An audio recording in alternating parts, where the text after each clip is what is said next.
नमस्कार दोस्तों, आपके अपने चैनल ज्ञानी कक्षा के अंदर आपका बहुत बहुत स्वागत है।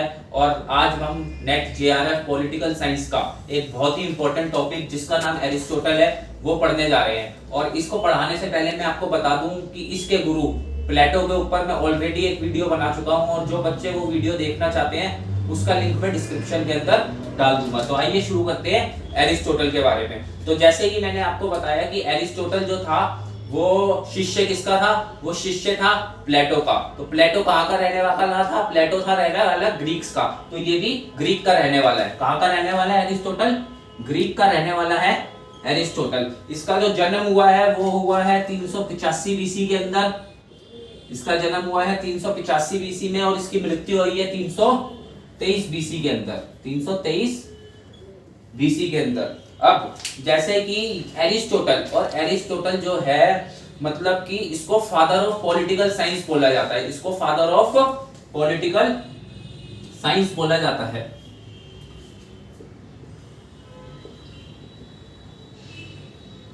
पॉलिटिकल साइंस, तो इसको फादर ऑफ पॉलिटिकल साइंस बोला जाता है। और यही एरिस्टोटल ही ऐसा पहला, इसको फादर ऑफ पॉलिटिकल साइंस क्यों बोला जाता है? इसको फादर ऑफ पॉलिटिकल साइंस इसलिए बोला जाता है क्योंकि इसने अपनी फिलॉसफीज, अपनी थ्योरीज साइंटिफिक तरीके से दी हैं।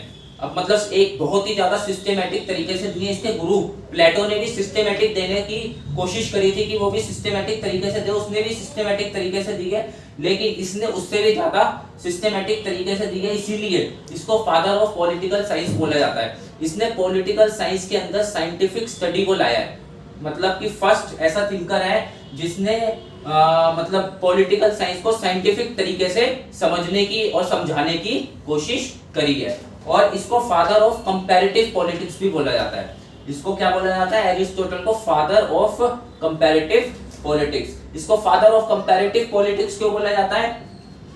क्योंकि इसी ने फर्स्ट टाइम 158 कंट्रीज, कितनी? 158 कंट्रीज का जो कॉन्स्टिट्यूशन था वो इसने कंपेयर किया है और उनको समझाया है और समझने की कोशिश करी है। इसलिए इसको father of comparative studies, comparative politics भी बोलते हैं।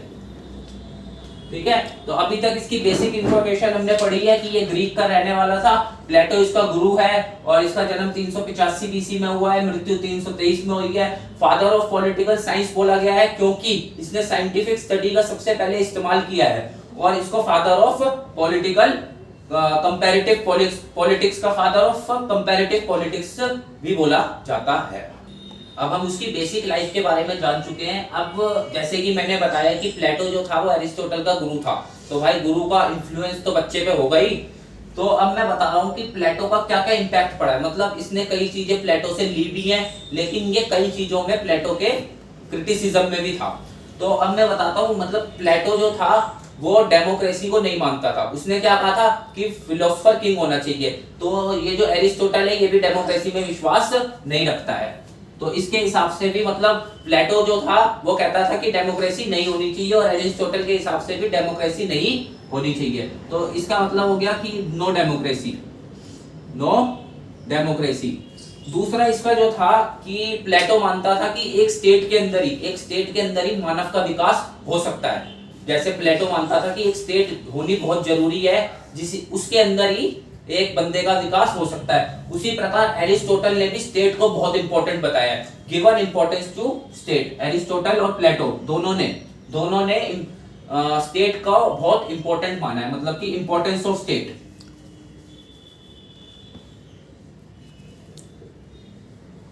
Importance of state.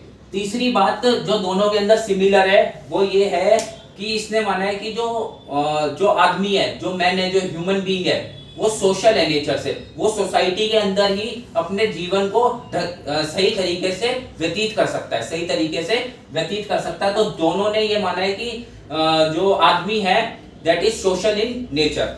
मतलब कि तीसरा पॉइंट क्या हो गया? दे बोथ आर मतलब ह्यूमन बीइंग्स,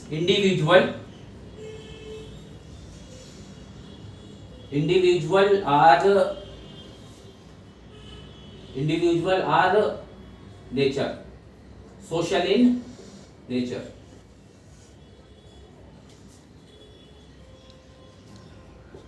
तो मैंने बताया कि इम्पैक्ट था। तो ये 3 सिमिलैरिटीज थी, मतलब कि और भी सिमिलैरिटीज हो सकती है, लेकिन ये 3 सबसे ज्यादा दिखाई पड़ती है कि प्लेटो भी डेमोक्रेसी को नहीं मानता था और एरिस्टोटल भी डेमोक्रेसी को नहीं मानता है। इंपॉर्टेंस ऑफ स्टेट की बात करिए कि एक स्टेट के अंदर ही इंडिविजुअल का डेवलपमेंट अच्छे तरीके से हो सकता है, और इन्होंने बात करी है कि individuals are social in nature, सारे तो अब जैसे तक मैंने अभी तक आपको बता दिया है कि दोनों के अंदर प्लेटो और एरिस्टोटल में क्या क्या सिमिलैरिटीज थी। अब मैं बताऊंगा कि जो एरिस्टोटल था वो प्लेटो की किन बातों से मतलब सही नहीं था। सबसे पहला जो था वो था communism of wife and property. मतलब कि जो एरिस्टोटल था वो प्लेटो ने एक वो दी थी, मैंने आपको वीडियो में समझा रहा कि communism of wives and property, मतलब उसके हिसाब से जो फिलोसोफर किंग है और जो सोल्जर है प्लेटो के हिसाब से उनके पास प्राइवेट प्रॉपर्टी और वाइफ नहीं होनी चाहिए। लेकिन एरिस्टोटल कहता है कि ये तो सबसे बकवास चीज है, ये तो मतलब उसने इस चीज का क्रिटिसिज्म किया है। मतलब कि प्लेटो के शिष्य एरिस्टोटल ने ही अपने गुरु का क्या किया, क्रिटिसिज्म।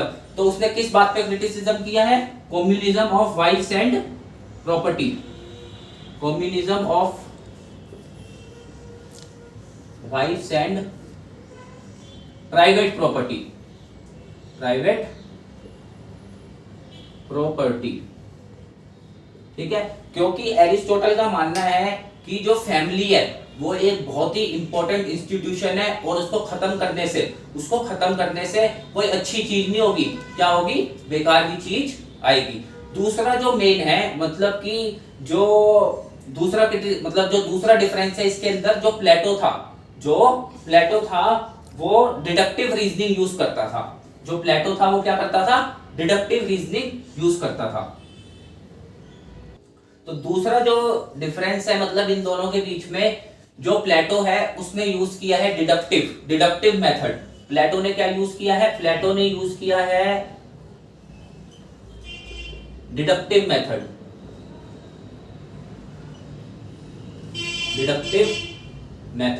अब आप पूछेंगे कि ये डिडक्टिव मेथड क्या होता है। डिडक्टिव मेथड कुछ नहीं होता, डिडक्टिव मेथड होता है जर्नल टू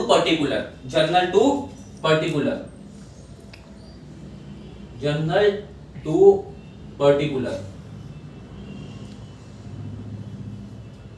मतलब कि जैसे कि अब मैं आपको समझाता हूं कि डिडक्टिव मेथड होता क्या है। मतलब इसमें होता है कि अब एक चीज जर्नल दे रखी है, मतलब कि आप किसी क्लास में जाते हो और आप किसी क्लास में जाके उस क्लास के बच्चों को क्या करते हो कि फॉर्मूला सिखा देते हो। जैसे आप किसी बच्चे को पढ़ाने गए, मैथ्स पढ़ाने गए, अब मैथ्स आप किस तरीके से पढ़ा रहे हो, अगर आप डिडक्टिव मेथड से पढ़ा रहे हो तो आप क्या करोगे कि मतलब क्लासरूम में जाओगे और बच्चे को एक फॉर्मूला सिखा दोगे। एक फॉर्मूला क्या लिख दोगे, बोर्ड पे लिख दोगे। एक फॉर्मूला लिख दिया, जैसे बोर्ड पे लिख दिया a प्लस बी का होल स्क्वायर क्या होता है, a square plus B square plus 2ab। अब फॉर्मूला आपने पहले बता दिया है और उसके बाद उस फॉर्मूले को बच्चे को सिखा दिया, और अब उस फॉर्मूले से आप उस बच्चे को क्वेश्चन करवा रहे हो कि मतलब आप एक जर्नल चीज पे चले गए और उस जर्नल से आप स्पेसिफिक चीज पे गए। मतलब आपने फॉर्मूला सिखा दिया और फिर आप क्वेश्चनों पे जा रहे हो, वो होती है डिडक्टिव मेथड। वो क्या होता है, डिडक्टिव मेथड। लेकिन जो एरिस्टोटल था उसने इसका उल्टा यूज किया, उसने यूज किया इंडक्टिव मेथड। एरिस्टोटल ने क्या यूज किया है, एरिस्टोटल ने यूज किया है इंडक्टिव मेथड। अब ये इंडक्टिव मेथड क्या होता है, ये डिडक्टिव का उल्टा होता है। मतलब कि इसमें पर्टिकुलर टू जर्नल जाते हैं, इसमें हम क्या जाते हैं, पर्टिकुलर टू जर्नल। हम पहले फॉर्मूला नहीं बता देते हैं, हम इसमें बच्चे को फॉर्मूला डिराइव करते हुए बताते हैं कि फॉर्मूला डिराइव कैसे हुआ है, कि हमने बच्चे को सिखाया कि फॉर्मूला कैसे हुआ है डिराइव, और फिर उसको मतलब क्वेश्चनों के माध्यम से उसको फॉर्मूले तक लेके गए। इसमें फॉर्मूले से क्वेश्चन तक लेके गए, इसमें जो है हम क्वेश्चन से बच्चे को फॉर्मूले तक लेके जाते हैं। तो ये हो गया इंडक्टिव मेथड। इसमें क्या होता है, पर्टिकुलर टू जर्नल।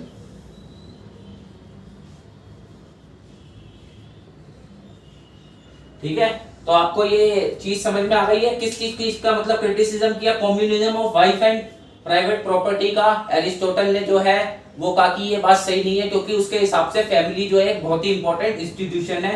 और प्लेटो जो था वो डिडक्टिव मेथड यूज करता था, और एरिस्टोटल जो था वो इंडक्टिव मेथड यूज करता था। तो अब हम पढ़ेंगे एरिस्टोटल की थ्योरी ऑफ स्टेट के बारे में। हमने इसकी बेसिक लाइफ के बारे में पढ़ लिया है, इसके हमने इम्पैक्ट ऑफ प्लेटो पढ़ लिया है कि इसने प्लेटो की क्या बातें मानी है और क्या बातें का क्रिटिसिज्म किया है। अब हम पढ़ेंगे कि अकॉर्डिंग टू एरिस्टोटल एक स्टेट का क्या यूज है और एक स्टेट कैसी होनी चाहिए। तो अकॉर्डिंग टू एरिस्टोटल जो स्टेट है वो एक हाईएस्ट मतलब सबसे ऊपर आने वाली चीज है, मतलब इसने स्टेट को बहुत ज्यादा इंपॉर्टेंस दी है। ही हैव गिवन द मतलब कि given importance, not importance, he have given very much importance to state, given very much importance to state.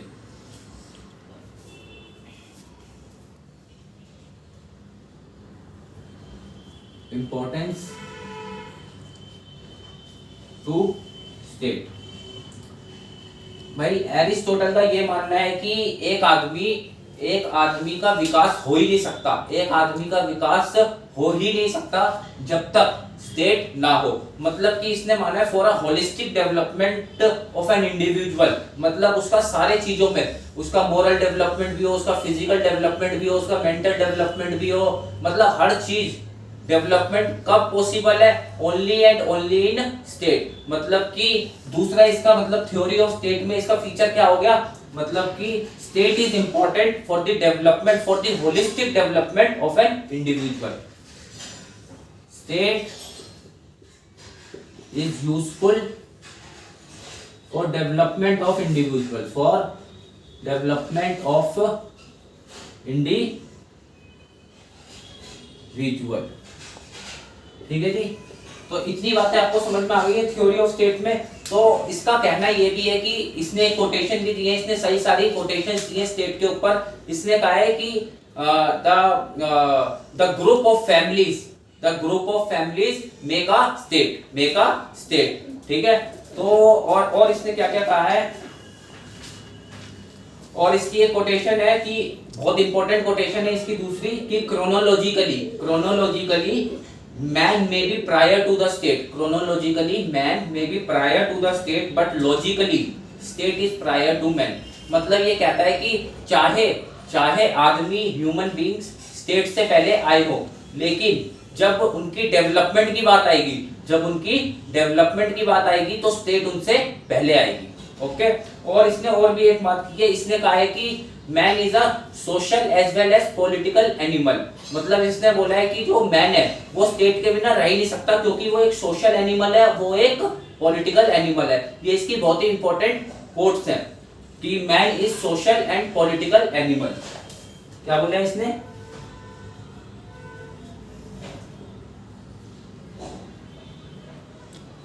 Social and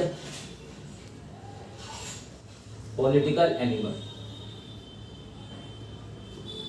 तो हमें मतलब इसकी थ्योरी ऑफ स्टेट से बस क्या समझ में आता है कि इसने स्टेट को सबसे ज्यादा इंपॉर्टेंस दी है कि स्टेट सबके ऊपर है। अगर स्टेट नहीं होगी तो किसी का डेवलपमेंट नहीं हो सकता, और जो मैन है वो सोशल है और पॉलिटिकल है इन नेचर में, क्योंकि अगर मैन सोशल और पॉलिटिकल होएगा ही नहीं नेचर में तो स्टेट की क्या जरूरत है। ये कह रहा है कि मैन सोशल भी है और मैन पॉलिटिकल भी है, इसीलिए स्टेट में जो है उसका डेवलपमेंट सबसे अच्छे तरीके से हो सकता है। तो अब हमने इसकी थ्योरी ऑफ स्टेट पढ़ लिया, अब हम पढ़ेंगे इसकी थ्योरी ऑफ कॉन्स्टिट्यूशन। जैसे कि मैंने आपको इंट्रोडक्शन में बताया था कि एरिस्टोटल ने 158 कॉन्स्टिट्यूशन को कंपेयर किया है, तो मतलब इसको फादर ऑफ कंपैरेटिव पॉलिटिक्स भी बोला जाता है। तो मतलब अब इतने कॉन्स्टिट्यूशन को इसने दिया है तो भाई थ्योरी तो देगा ही अपना, है नहीं तो फालतू में थोड़ी पड़ेगा इतने सारे कॉन्स्टिट्यूशन।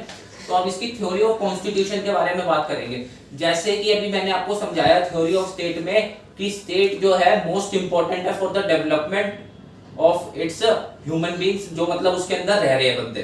तो इसने बताया कि जो स्टेट है वो कॉन्स्टिट्यूशन जो है वो स्टेट की आत्मा है। कॉन्स्टिट्यूशन क्या है, स्टेट की एक तरीके से आत्मा है, कि मतलब कि अगर स्टेट में कॉन्स्टिट्यूशन नहीं होगा तो डेवलपमेंट नहीं हो पाएगा। स्टेट तो इंपॉर्टेंट है ही, लेकिन स्टेट के साथ साथ कॉन्स्टिट्यूशन भी बहुत ज्यादा इंपॉर्टेंट है, ठीक है। और इसने मतलब 3 तरीके का कॉन्स्टिट्यूशन बताए हैं इसने, मतलब कि कॉन्स्टिट्यूशन को 3 टाइप्स में बांट दिया। कॉन्स्टिट्यूशन को कितने टाइप्स में बांट दिया, 3 क्लास, मतलब 3 उसके अंदर बांट दिया। मैं आपको बताता हूँ वो क्या क्या है।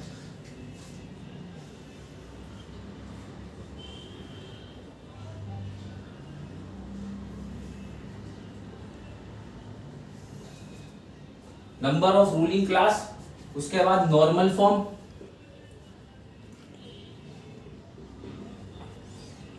ठीक है, और उसके बाद है पिवट फॉर्म।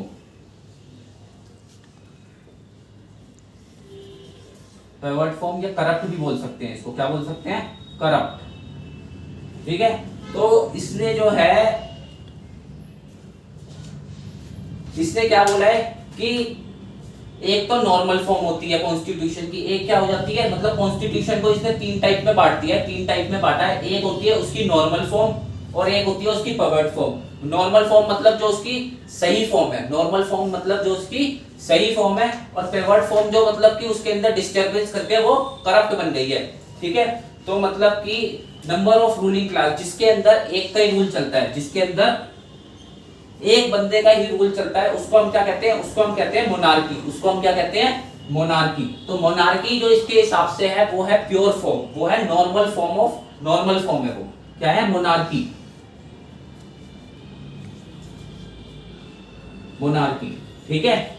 और मोनार्की के साथ जब छेड़छाड़ कर देते हैं, मोनार्की के साथ जब छेड़छाड़ कर देते हैं तो उसकी पिवट फॉर्म का क्या नाम पड़ जाता है, उसकी पिवट फॉर्म का नाम पड़ जाता है ट्रेनी, ट्रायनी। हाँ जी, तो अब ये मैं पहले समझा देता हूं आपको। देखो इसने बोला है कि जिस स्टेट के अंदर एक का रूल चलता है उसको बोलते हैं मोनार्क, उसको क्या बोलते हैं, मोनार्की। जैसे प्लेटो ने भी मोनार्की कहा था, फिलोसोफर की, तो जिसमें एक का रूल चले, जिसमें किसका रूल चले, एक का, वो कोई मोनार्की, वो है नॉर्मल फॉर्म। मोनार्की ठीक है, लेकिन मोनार्की का जो बिगड़ा हुआ रूप है, जो उसकी शैतानी शक्ल है, उसको कहते हैं ट्रायनी, उसको क्या कहते हैं, ट्रायनी। मतलब मोनार्की के अंदर क्या है कि एक का रूल तो चल रहा है, एक का रूल तो चल रहा है, लेकिन वो अपने लोगों के ऊपर अत्याचार नहीं कर रहा, वो उसको थोप नहीं रहा रूलों को, वो अपने पब्लिक की इच्छा से अपने रूल बना रहा है, मतलब पब्लिक की सहमति ले रहा है। और ट्रायनी क्या हो जाती है, इसके अंदर भी एक का ही रूल चलता है, लेकिन ये हो जाता है तानाशाह। ये क्या हो जाता है, तानाशाह, की मतलब ये पब्लिक की पेलने में लगा हुआ है, ये कह रहा है जो मैं कह रहा हूं वो तुम्हें करना ही पड़ेगा, नहीं तो तुम्हारी गर्दन कटी। इसके अंदर क्या होता है, इसके अंदर भी एक का रूल चलता है, लेकिन इसमें पब्लिक की सहमति होती है। इसके अंदर सिर्फ राजा का रूल चलेगा, उसने जो बोल दिया वो करना ही पड़ेगा, ठीक है। ये हो गई पहली, जिसके अंदर एक का रूल चलता है। अब जिसके अंदर थोड़ों का रूल चलता है, फ्यू, जिसके अंदर थोड़े लोग गवर्नमेंट को चलाते हैं, जो थोड़े लोग स्टेट को चलाते हैं, फ्यू, उसकी जो नॉर्मल फॉर्म होती है उसको कहते हैं एरिस्टोक्रेसी, प्रोक्रेसी। और इसकी पिवट फॉर्म को कहते हैं ओलिगार्की।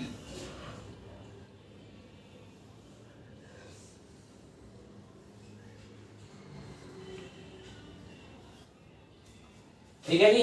तो अब इसने बोला कि मतलब एक इसने मतलब एक को इसने किसमें बांट दिया, जिसमें एक का रूल चल रहा है। अब आ गया कि जहां पे कुछ लोगों का रूल चलता है, फ्यू, और ये फ्यू कौन होते हैं, ये होते हैं रिच, ये होते हैं अमीर जादे। कौन होते हैं ये फ्यू, रिच, मतलब कि जो स्टेट का कंट्रोल है वो कुछ अमीर जादों के हाथ में है। तो उसकी जो नॉर्मल फॉर्म है, उसकी जो नॉर्मल फॉर्म है उसको कहते हैं एरिस्टोक्रेसी, उसको कहते हैं एरिस्टोक्रेसी।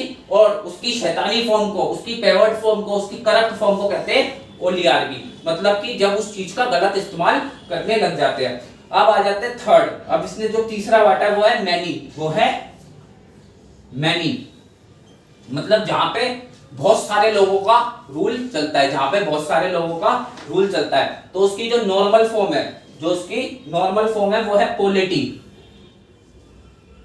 वो है पोलिटी। और जो उसकी करप्ट फॉर्म है वो है डेमोक्रेसी, वो है डेमोक्रेसी।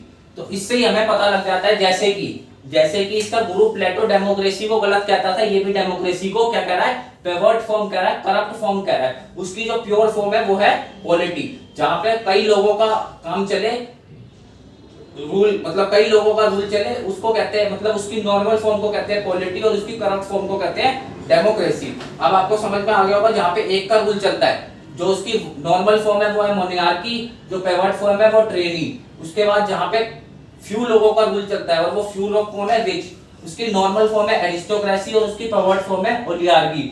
और जहां पे बहुत सारे लोगों का रूल चलता है उसमें जो है पॉलिटी इसकी नॉर्मल फॉर्म है और डेमोक्रेसी जो है वो इसकी तो अब मैं जैसे कि आपको थ्योरी ऑफ कॉन्स्टिट्यूशन बता चुका हूं, जिसमें एरिस्टोटल ने बताया है कि एक चीज की प्योर फॉर्म क्या होती है, नॉर्मल फॉर्म क्या होती है और उसकी पिवोट फॉर्म क्या होती है। अब मैं ये बताऊंगा कि एरिस्टोटल के हिसाब से जो बेस्ट फॉर्म ऑफ गवर्नमेंट है, एरिस्टोटल के हिसाब से बेस्ट फॉर्म ऑफ गवर्नमेंट है वो है मोनार्क, वो है मोनार्की। ठीक है जी, मतलब कि मोनार्की क्या होती है ये तो मैंने आपको बता ही दिया, जिसके अंदर सिंगल बंदे का रूल चलता है। और ये इसने प्योर फॉर्म मानी है, नॉर्मल फॉर्म मानी है, क्योंकि इसके अंदर जो मतलब राजा है वो जनता को ध्यान में रखते हुए अपने रूल बना रहा है। तो इसने बोला है कि एरिस्टोटल के हिसाब से बेस्ट फॉर्म ऑफ गवर्नमेंट है मोनार्की, लेकिन इसने ये भी ऐड किया है कि मोनार्की बेस्ट फॉर्म तो है लेकिन ये प्रैक्टिकल नहीं है, इट्स नॉट प्रैक्टिकल। अब ये प्रैक्टिकल क्यों नहीं है, क्योंकि वो कहता है कि जब एक बंदे की सत्ता चलेगी ना तो उसमें कहीं ना कहीं है ना अहंकार आएगा, कुछ ना कुछ उस बंदे में होगा, वो अपने आप को बड़ा समझने लगेगा, जिसकी वजह से वो चीज चल नहीं पाएगी। तो उसके हिसाब से जो मोनार्की है वो बेस्ट फॉर्म ऑफ गवर्नमेंट है, लेकिन ये इनप्रैक्टिकल है। तो प्रैक्टिकल कौन सी है, तो प्रैक्टिकल जो है, जो मैंने आपको बताया था पॉलिटी, जिसके अंदर बहुत सारे जनों का रूल चलता है, many. Polity is the best, second best, मतलब कि प्रैक्टिकल फॉर्म है गवर्नमेंट की, क्या है, पॉलिटी। अब मैं ये समझाता हूं कि ये पॉलिटी है क्या। पॉलिटी जो है, जो करप्ट फॉर्म है, जो इसकी पेवर्ट फॉर्म है, वो कौन सी है, वो है डेमोक्रेसी। पॉलिटी के अंदर किसका रूल चलता है, rule of many, rule of many. अब इसने पॉलिटी को बेस्ट क्यों बोला है, क्योंकि ये कहता है कि जो पॉलिटी है ना, जो ये पॉलिटी है, इसके अंदर ना रिच चलाते हैं इसको, ना पुअर चलाते हैं इसको। पॉलिटी की सरकार कौन चलाते हैं, मिडिल क्लास चलाते हैं। कौन चलाते हैं, middle class, run by middle class. किसके द्वारा, मिडिल क्लास के द्वारा, मिडिल क्लास। ठीक है, तो मिडिल क्लास जो है पॉलिटी को चलाते हैं। तो इसने बोला है कि मोनार्की तो बेस्ट फॉर्म ऑफ गवर्नमेंट है, बट ये प्रैक्टिकल नहीं है। पॉलिटी जो है ये सेकंड बेस्ट है, क्योंकि इसमें ना इसको अमीर चला रहा है, ना इसको गरीब चला रहा है, इसको चला रहा है मिडिल क्लास। और जब मिडिल क्लास चलाएगा ना तो हर चीज बैलेंस में रहेगी, हर चीज क्या रहेगी, बैलेंस में रहेगी। और इसी पे इसने एक कोट भी दिया है, इसी पे एरिस्टोटल ने एक कोट भी दिया है। According to Aristotle, polity is the golden mean between oligarchy and democracy. और इसने ये भी बोला है कि polity is the best practical form of government. Best practical form of government क्या है, polity. According to Aristotle, best political form of government practical, वो कौन सी है, पॉलिटी। और मोनार्क जो है फर्स्ट है, लेकिन ये प्रैक्टिकल नहीं है।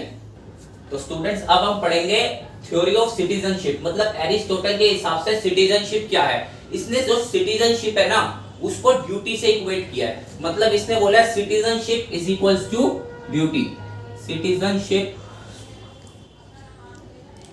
Citizenship is equals to duty, मतलब कि जो बंदा उस स्टेट के अंदर रह के अपनी ड्यूटी पूरी कर रहा है वही सिटीजन है। मतलब इसने बोला है कि citizenship equals to duty.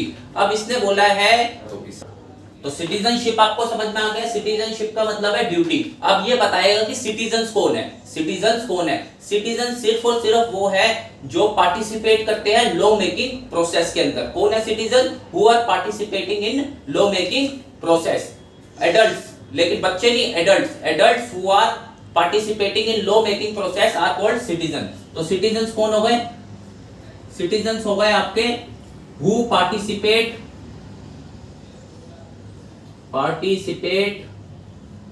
in law making process, in law making process, adults। ठीक है, तो ये हो गई है भाई सिंपल सी बात। थ्योरी ऑफ सिटीजनशिप में इसने कुछ नहीं बोला, सिटीजनशिप को इसने ड्यूटी से कंपेयर किया है कि जो ड्यूटी करेगा वही सिटीजनशिप है। और सिटीजन्स कौन है, who participate in law making process, adults are known as citizen. अब इसने सबको सिटीजन्स नहीं माना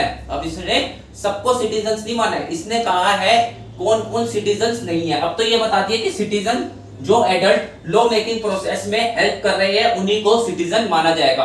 अब भाई जो नहीं कर रहे हैं वो कौन कौन है। अब इसने जिन को सिटीजन नहीं माना है वो कौन कौन है। सबसे पहले तो हो गई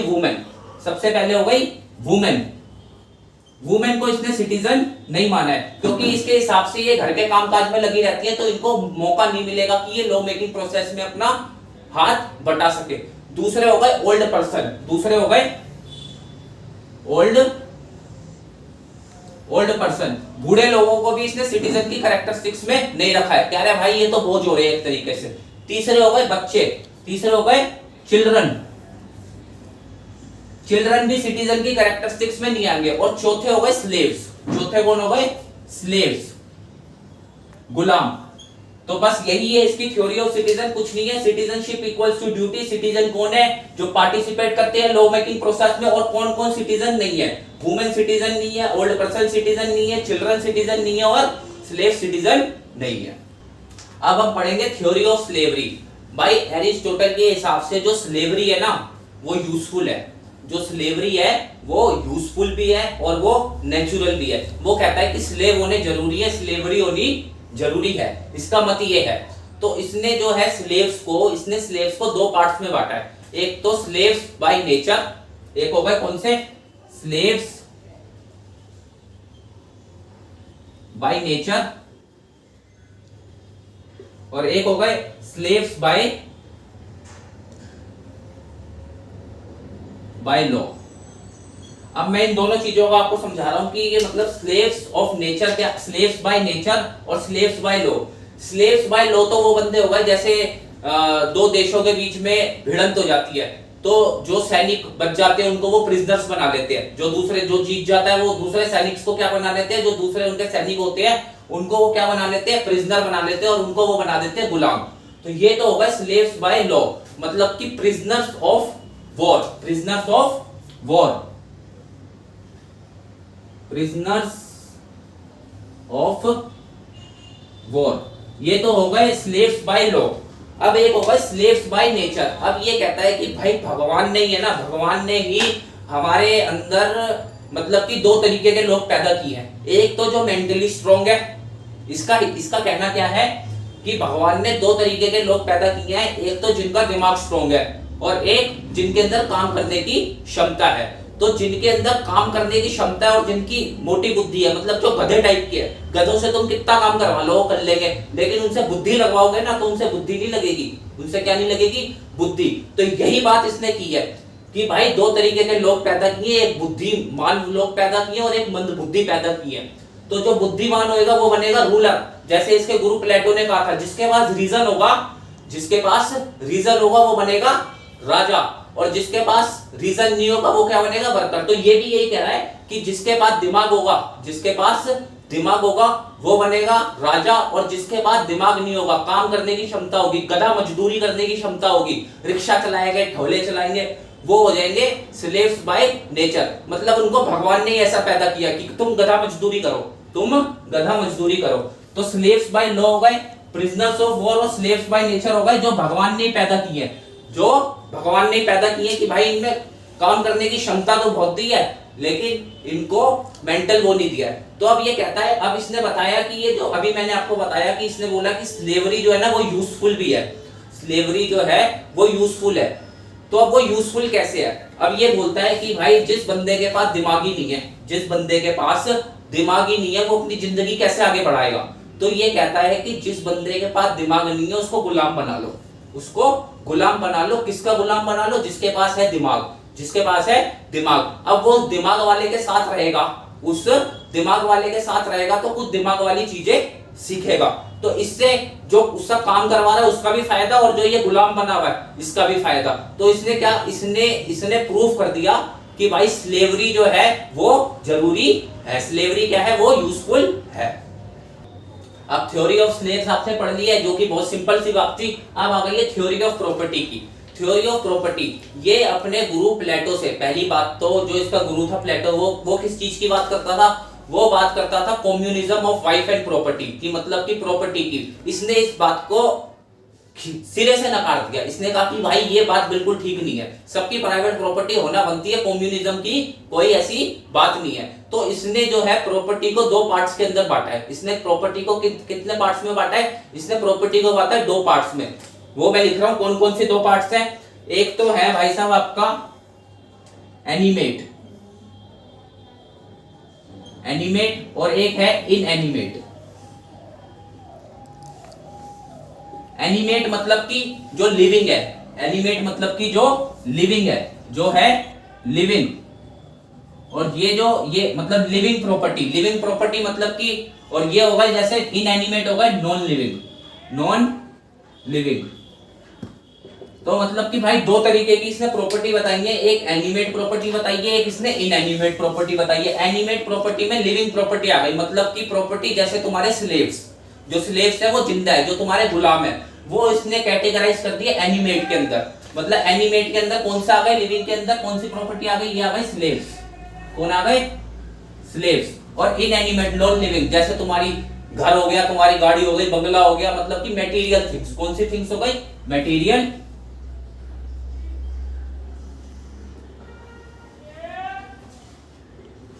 थिंग्स। ठीक है जी, अब ये इतनी बात समझ में आ गई है। अब जो है इसने तीन टाइप की प्रॉपर्टी की बात और करी है। ही टॉक्स अबाउट, मतलब तीन टाइप की, तीन सिस्टम बताए हैं इसने प्रॉपर्टी के। ये तो दो टाइप हो गए, एनिमेट इनएनिमेट। अब इसने बताया तीन सिस्टम होते हैं प्रॉपर्टी के। कितने सिस्टम है प्रॉपर्टी के, तीन सिस्टम। अब मैं वो लिख रहा हूं, इसके हिसाब से तीन सिस्टम है प्रॉपर्टी के। फर्स्ट सिस्टम जो है वो है कॉमन ओनरशिप, कॉमन यूज।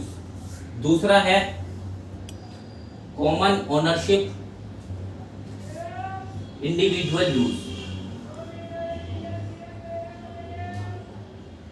ठीक है जी, और तीसरी इसने बताई है इंडिविजुअल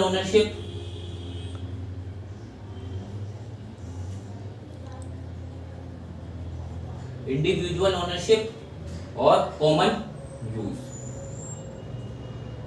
यूज। अब इसने तीन तरीके के सिस्टम बताए हैं प्रॉपर्टी के अंदर। कितने टाइप के सिस्टम बताए हैं इसने, तीन टाइप के सिस्टम बताए हैं। कौन कौन से, कॉमन ओनरशिप और कॉमन यूज। जो इस टाइप का सिस्टम है ना, कि मतलब कॉमन ओनरशिप और कॉमन यूज, ये हो गई कम्युनिज्म की बात। ये कैसी बात हो गई, कम्युनिज्म की, कि भाई सबकी कॉमन ओनरशिप है और सबका कॉमन यूज है। तो जब इसने प्लेटो की कम्युनिज्म वाली बात मानी नहीं, तो इसने ये वाला जो सिस्टम है, ये इसने कहता है कि ये सिस्टम हो गया गलत, मतलब पहले वाला हो गया गलत। दूसरा ये कहता है कि कॉमन ओनरशिप हो और इंडिविजुअल यूज हो। अबे वाह भाई वाह, ये क्या बात हुई कि मतलब दुनिया का खाया, दुनिया से पैसा ले लिया, और एंजॉय कौन कर रहा है, अकेला बंदा है। एंजॉय कौन कर रहा है, अकेला बंदा।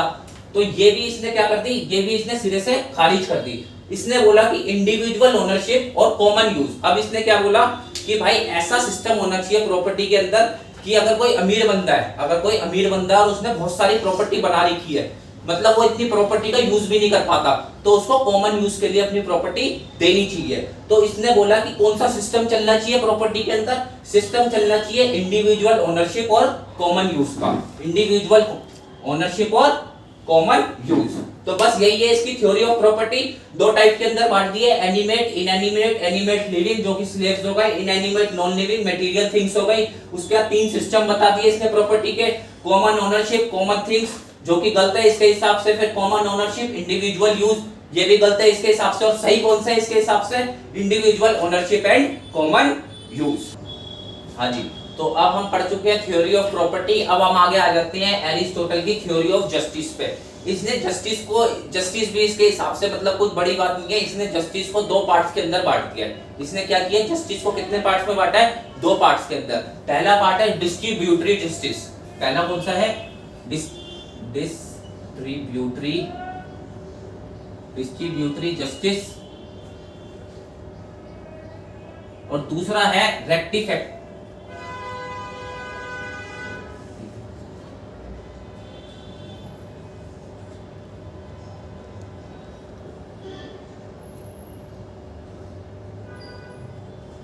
इसने जो है भाई जस्टिस को जो है कितने पार्ट्स में बांटा है, इसने दो पार्ट्स में जस्टिस को बांटा है। पहला है डिस्ट्रीब्यूटरी जस्टिस और दूसरा है रेक्टिफैक्टरी जस्टिस।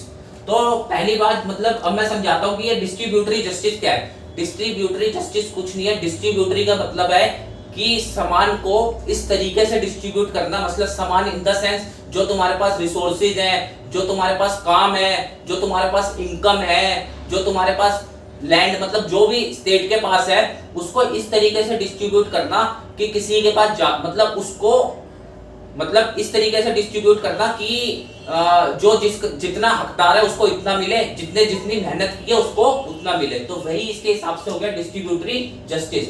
और दूसरा है रेक्टिफैक्टरी जस्टिस। अब इसके नाम से तुम्हें पता लग रहा होगा रेक्टिफैक्टरी जस्टिस। रेक्टिफैक्टरी का मतलब ये किस वर्ड से बना है? रेक्टिफाई। रेक्टिफाई का मतलब होता है किसी चीज को सही करना। रेक्टिफाई का मतलब क्या होता है? किसी चीज को सही करना। तो रेक्टिफैक्टरी जस्टिस का मतलब कुछ नहीं है, इसका मतलब ये है कि मतलब जो जस्टिस करने में पहले कमियां रह चुकी हैं, उन कमियों को रेक्टिफाई करना ही रेक्टिफैक्टरी जस्टिस है। तो बस यही है, दो तरीके के। एक हो गया डिस्ट्रीब्यूटरी जस्टिस, जिसके अंदर जो हमारे रिसोर्सेज है, जो हमारी पोजीशन है, जो हमारी इनकम है, जो भी एक स्टेट के अंदर है, उसको इक्वली डिस्ट्रीब्यूट नहीं कर, मतलब कि उसको इस तरीके से डिस्ट्रीब्यूट करना है कि जिसने जितनी मेहनत की है उसको उस हिसाब से वो चीज मिलनी चाहिए। और रेक्टिफैक्टरी जस्टिस क्या हो गया? रेक्टिफैक्टरी जस्टिस की जस्टिस देने के अंदर जो कमियां रह चुकी हैं, उन कमियों को पूरा करना, इस हिसाब से ये हो गया रेक्टिफैक्टरी जस्टिस। तो अब हम एरिस्टोटल की सारी कहानी जान चुके हैं, उसने जितनी थ्योरीज दी हैं वो सब हम पढ़ चुके हैं, ठीक है। अब इसकी इंपॉर्टेंट बुक्स मैं आपको बता देता हूं जो एरिस्टोटल ने लिखी है। और ये बुक्स बहुत जरूरी होती है नेट पॉइंट ऑफ व्यू से, क्योंकि उसमें बहुत क्वेश्चन पूछे जाते हैं ऐसे कि किसने कौन सी बुक लिखी है, मैच द फॉलोइंग करके बताओ। तो मैं एक एक करके आपको बुक बता रहा हूँ। ये हो गई निक मैकियन एथिक्स, जो कि इसने लिखी है 350 बीसी के अंदर। दूसरी हो गई मेटाफिजिक्स, जो कि 350 बीसी में लिखी गई है। पॉलिटिक्स, ये जो पॉलिटिक्स है ये इसकी मोस्ट इंपोर्टेंट बुक है और फेमस बुक है। ये मोस्ट इंपोर्टेंट बुक है एरिस्टोटल की। कौन सी है? पॉलिटिक्स, जो कि 350 बीसी में लिखी गई है। फिर इसने फिजिक्स लिखी है, फिर इसने रियोटोक्सिस लिखी है, फिर इसने ऑन द सोल लिखी है, और इसने एड्यूमेन एथिक्स लिखी है। ऐसे इसने कई और भी बुक्स लिखी है, लेकिन ये मोस्ट इंपोर्टेंट बुक्स थी जो मैंने आपको बताई है। तो अगर आपको ये नोट्स अच्छे लगे और मेरा पढ़ाने का तरीका अच्छा लगा हो तो प्लीज लाइक करें, शेयर करें और सब्सक्राइब करें। धन्यवाद।